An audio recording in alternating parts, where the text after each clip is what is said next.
Hello again. So this is another one of my 5-minute first take Friday videos. Hope you're having a nice start to the weekend. So toilet training is another thing I get asked quite a lot about. Dogs get given away because people can't seem to master it. I even had a situation with someone recently looking for advice. They'd resorted to putting an electric shock collar on the dog to try and solve toilet training issues, which is absolutely horrific. Anyhow, so I've devised a kind of system which is fairly easy to explain, and it involves dividing your home into basically three zones where the pup will spend some of its time. So before we look at that, you have to remember that most house training will have started in the litter. When the pup starts to move around at about 4 weeks of age, they will naturally start to move away from their sleeping, eating, resting area to go to another area to eliminate. Usually they will seek out a different surface. So say if they're lying on vet bedding at night, they will look to move off onto that. So they might meet newspaper or tile or wood or whatever it is. Usually they will seek out, if they have the choice, a porous surface. By porous I mean grass, gravel, newspaper, something that won't splash back.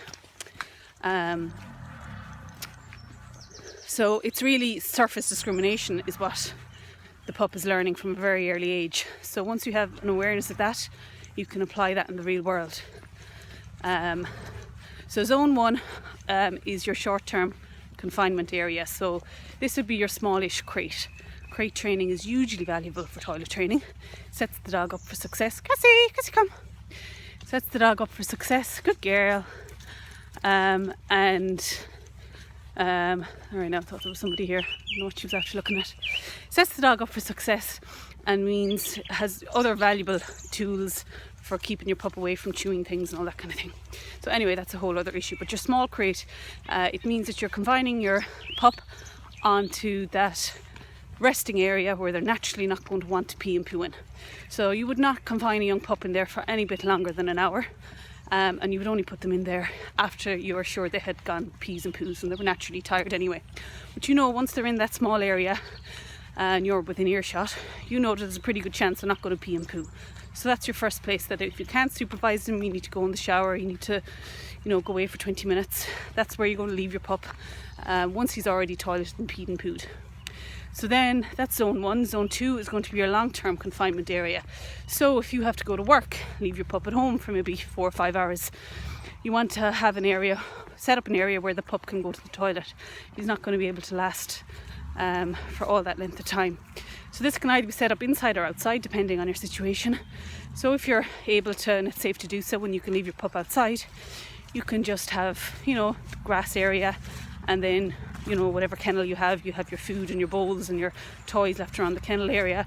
And most dogs then will naturally move away from their kennel area and go to where you ultimately want them to toilet long term anyway, which is grass.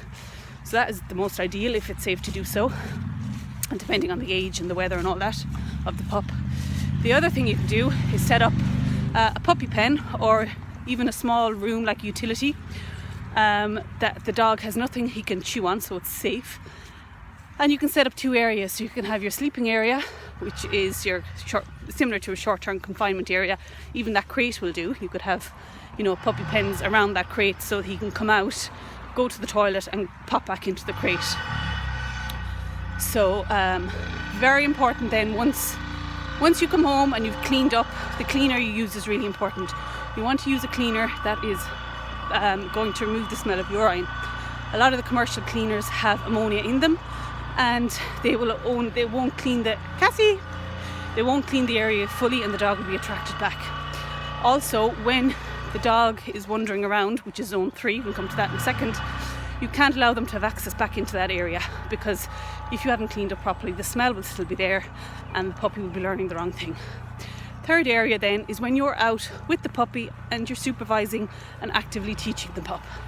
So this is when you're watching for those typical signs, circling, sniffing, key times as well, after eating, after sleeping, after excitement, after a change in environment. You're educating the pup, bringing them outside, teach them to go toilet. So those 3 zones, if you can get them set up in your house, toilet training will be much easier. Bye!